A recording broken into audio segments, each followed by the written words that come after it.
안녕하세요, 짜몽쌤입니다. 오늘은 짜몽쌤의 임용고시 1차 준비 3탄을 가지고 와봤습니다. 3탄에서는 기출분석 키워드표와 단원정리표를 어떻게 만들고 이를 어떻게 활용하는지에 대해서 이야기를 나눠보도록 하겠습니다. 우선 키워드표와 단원정리표 모두 교육학은 2008년부터 2019년까지, 전공은 2002년부터 2019년까지의 내용을 정리해 놓았습니다. 다음으로 기출 키워드 분석에 나와 있는 색깔별 중요도 주제를 이해해 보도록 할게요. 저는 빨간색, 파란색, 초록색, 검정색 이렇게 4가지의 색깔로 중요도를 구분했는데요. 빨간색 같은 경우는 객관식 시절에 2회 이상 출제되었지만 주관식에서는 아직 나오지 않은 주제들입니다. 사실 이 주제들은 얼마든지 객관식에서 여러 번 출제됐기 때문에 그 중요성이 입증됐지만 아직 주관식에 안 나온 주제들인데요. 그래서 언제든지 주관식에 나와도 이상하지 않을 주제라고 생각했기 때문에 가장 중요한 빨간색으로 확인하였습니다. 다음 파란색은 주관식 시절에 출제되었던 주제들입니다. 사실 주관식 기간도 꽤 길기 때문에 주관식에 나왔던 주제들이 다시 나오는 경우도 굉장히 많았는데요. 그래서 주관식에 이미 나왔던 주제들을 파란색으로 배치함으로써 두 번째 중요도로 인식하였습니다. 그 다음 초록색은 작년에 나왔던 주제들을 초록색으로 선정하였습니다. 아무래도 작년에 이미 나왔던 주제들이기 때문에 어느 정도 중요도는 떨어지지만 다시 나올 수 있는 가능성이 있기 때문에 세 번째 중요도로 파악하였습니다. 마지막 검정색은 객관식에서 한 번만 출제됐던 주제들입니다. 사실 이 주제들은 객관식에서 한 번 출제됐기 때문에 너무 중요하다고 보기도 애매하지만 그렇다고 이미 출제가 돼서 안 중요하다고 보기에도 조금 애매하다고 생각했기 때문에 검은색으로 선정해서 네 번째 중요도로 배치하였습니다. 이런 식으로 색깔별로 구분을 하다 보니까 뭐가 더 중요하고 뭐가 조금 덜 중요한지 한 번에 파악할 수 있어서 굉장히 유용하게 사용되었습니다. 더불어 키워드표는 참고용으로 제가 만든 거기 때문에요. 여러분들도 실제로 활용하실 때에는 기출분석에서 뭐가 더 중요할 수 있다 이 정도만 확인하시고 이 키워드에 나오지 않은 주제들도 반드시 공부하셔야 됩니다. 저도 키워드표와 단원정리표를 만들긴 했지만 여기에 나오지 않은 주제들도 꾸준히 보고 확인하면서 그 중요도를 계속 인식시켜 나갔습니다. 자, 그렇다면 본격적으로 키워드표를 어떻게 만들어야 되는지에 대해서 확인해 보도록 할게요. 우선 객관식 시절부터 주관식 시절까지 기출풀이를 통해서 그 답을 정확하게 확인하셔야 됩니다. 답을 확인하실 때에는 개론서나 인강교재 아니면 사회과, 카페를 활용하시면서 그 해설집들을 충분히 보완하셔야 되는데요.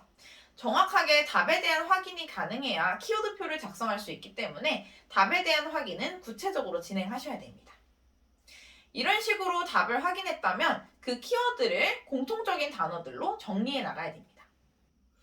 예를 들어 시민성 전달 모형이 출제됐다고 하더라도 시민성 전달 모형에 장점이 나올 수도 있고 단점이 나올 수도 있고 특징이 나올 수도 있잖아요. 그런데 키워드표에서는 시민성 전달 모형 이렇게 공통적인 키워드를 작성함으로써 그 큰 틀에서의 키워드를 파악하려고 노력을 했습니다. 자, 이런 식으로 각각의 출제에 대한 키워드들이 확인이 되었다면 이걸 연도별로 정리하고 그 개수를 확인해서 빨간색, 초록색, 파란색, 검정색으로 구분해서 키워드를 정리했습니다. 자, 다음으로 단원정리표에 대한 내용을 한번 이해해 보도록 할게요. 사실 키워드표는 앞서 말씀드린 바와 같이 시민성 전달 모형 이렇게 키워드만 확인했기 때문에 구체적으로 어떤 내용들이 출제됐는지는 구체적으로 파악할 수가 없었습니다. 그래서 키워드표를 중심으로 구체적인 키워드에 어떤 내용이 나오는지 예측하기가 조금 어려웠는데요. 이러한 점들을 보완하기 위해서 만든 것이 바로 단원 정리표였습니다. 자, 그렇다면 단원 정리표는 어떻게 활용하고 어떻게 만들었는지에 대해서 이야기를 나눠보도록 할게요. 사실 단원 정리표 같은 경우는 구체적인 기술 예측을 위해서 만든 자료였는데요. 앞서 말씀드린 바와 같이 키워드표와 같은 경우는 공통된 키워드만 확인하기 때문에 그 안에 들어있는 어떠한 내용이 출제되는지 확인할 수 없다는 게 한계점이었습니다.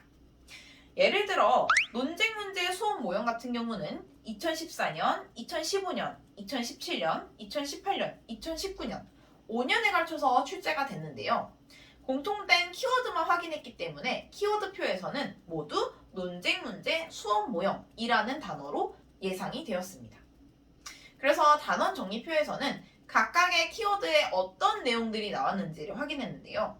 구체적으로 살펴보면 2014년에는 논쟁 문제 수업 모형에 대한 오해와 반론, 2015년에는 논쟁 문제 수업 모형에서의 교사의 역할 켈리, 2017년은 논쟁 문제 수업 모형 교수학습 단계 중 가치 갈등의 해결과 올리버 쉐이버의 가치 갈등 해결 기준, 2018년에는 논쟁 문제 수업 모형 교수학습 단계 중 정의와 개념의 명확화, 2019년에는 논쟁 문제 수업 모형의 의의와 사실 확인 경험적 증명의 사례가 출제되었습니다. 이런 식으로 키워드표에서는 논쟁 문제 수업 모형이라는 것만 확인할 수 있었지만 단원 분석표로 넘어가면 그 키워드 속에 어떤 내용들이 나왔는지 확인할 수 있었기 때문에 구체적으로 기출 예측을 하는데 보다 심도 깊게 활용될 수 있었습니다. 자, 이런 식으로 단원수 분석표를 정리했다면 기출 예측을 했는데요. 기출 예측을 할 때에는 구체적인 내용을 중심으로 예측을 해야 됩니다. 앞서 예시와 같이 논쟁 문제 수업에서도 다양한 내용들이 출제가 됐잖아요. 그렇다면 그 내용들을 제외한 다른 논쟁 문제 수업 모형의 다른 내용들을 확인한다던가 아니면 비교적으로 더 예전에 출제됐던 논쟁 문제의 수업 모형의 내용들을 확인함으로써 각각 그 안에서의 내용들의 중요도를 구분했습니다. 자, 이런 식으로 키워드표와 단원 정리표를 만들었다면 어떻게 활용해야 되는지도 굉장히 중요하겠죠. 우선 저는 문제풀이 이후에 개론서를 참고하는 과정에서 키워드표나 단원 분석표에서 중요하다고 파악됐던 주제들은 한 번 더 읽어보거나 아니면 조금 더 꼼꼼하게 파악하는 노력을 들였습니다. 그 다음에 백지 인출을 할 때에도 우선적으로 키워드표나 단원 정리표에서 중요하다고 생각됐던 주제들을 보다 꼼꼼하게 이해하면서 공부를 진행했는데요. 이렇게 진행하다 보니 중요한 부분에 대해서는 조금 더 깊이 있게 들어갈 수 있게 되고 상대적으로 덜 중요하다고 생각되는 부분들에 대해서는 살짝 힘을 빼고 진행할 수 있었기 때문에 강약 조절이 보다 잘 됐다고 생각합니다.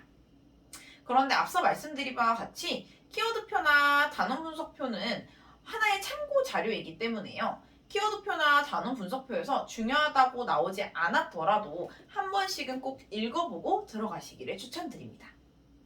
저는 키워드표나 단원 분석표를 통해서 중요도를 확인하다 보니까 보다 중요하다고 생각되는 부분에 대해서 강점을 줄 수 있었기 때문에 1차 준비를 하고 문제를 풀이하는 과정에서 큰 도움이 될 수 있었습니다. 여러분들도 제가 만든 키워드표나 단원 분석표를 참고용으로 활용하신다면 작게나마 도움이 될 수 있지 않을까 생각이 됩니다. 제가 만든 키워드표나 단원 분석표 같은 경우는 네이버 카페에 업로드되어 있으니까요. 언제든지 카페에서 자료를 활용하시면 될 것 같습니다. 자, 지금까지 짜몽쌤의 1차 준비에 대한 전반적인 큰 틀에 대해서 설명을 드렸는데요. 짜몽쌤의 1차 준비 방법은 그냥 한 사람의 공부 방법이니까요. 여러분들이 참고해서 응용하신다면 보다 큰 효과적인 방법으로 공부를 진행할 수 있지 않을까 생각이 됩니다.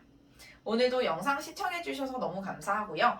항상 언제든지 여러분들에게 작게나마 도움이 되길 희망하고 있겠습니다. 감사합니다.